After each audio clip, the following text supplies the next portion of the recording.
this reason, pursuant to my powers as President under the Constitution and Republic Act 11332, I am placing the entire mainland of Luzon under quarantine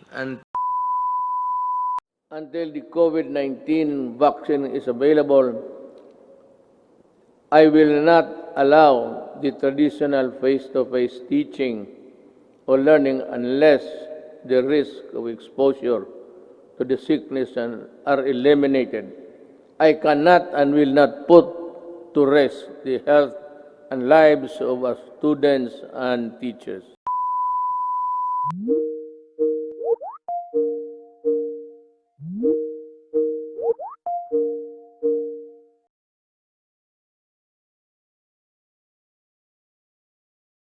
Hi, ma'am.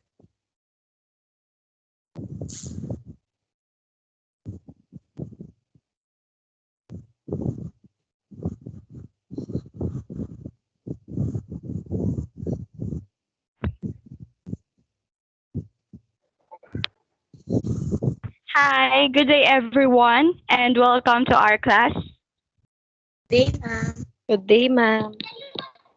Good day, ma'am. Good day, ma'am. Last time, I told you to study the topic military interdependence and dependence. Today, we will going to have a recitation. But first, let me first define what military is all about.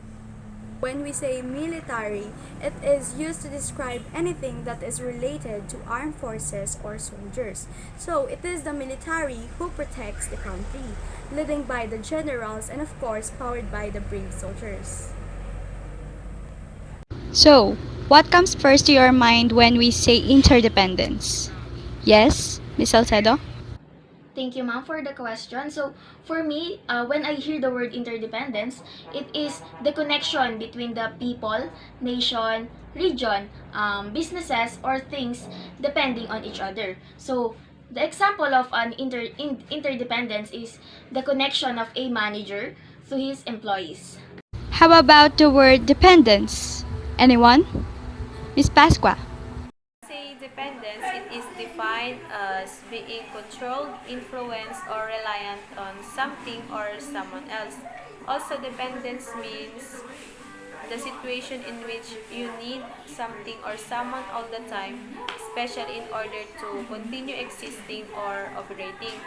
An example of dependence is a plant requiring water and sunlight to grow. Miss Maristela? When we say military interdependence, what does it mean? What is military interdependence? It is the mutual dependence that arises from the military competition. There is a physical aspect in the weaponry and development of nuclear weapons and the resulting of mutually assured destruction. However, an important element of perception is also involved in the interdependence, and a change of perception or policy can reduce the intensity of the military. How about military dependence? Yes, Miss De La Peña? From the word itself, dependence, it is the state of relying on and being controlled, right? So meaning when you say military dependence, they are the one who surveil the country, which will help the peace of the country. According to layman terms, all decisions of the future will depend on the military. In short, they will raise across all regions and types of governments, both within and between both within and between the countries. So these terms conditions by expanding will prevent the expanding threats from terrorism and leave the future international order in balance.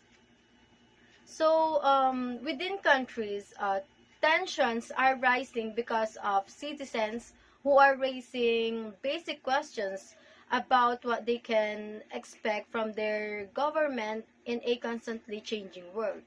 So military dependence means pushing peace and prosperity throughout our nation. Thank you. Okay, next. How does globalization link to military? Anyone from the class? Yes, Miss Aton. How does globalization link to military? Globalization linked to military in a way of two or more countries build a relationship to each other, especially if these countries has the ability to expand and enhance their power. And because of that, all things that revolves around those countries will become upgraded. In terms of military, it will expand the network of worldwide military ties and relations, as well as the impact of key military technological innovations from steamships to satellites. All equipments will be upgraded and these countries will become secured as its military forces becomes strengthened. Great!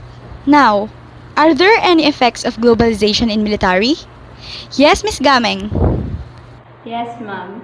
I think one of the effect of globalization on military is the influence on military strategies and policy for shaping and molding the armed forces because as we all know, the armed forces concerns with the national and the international security.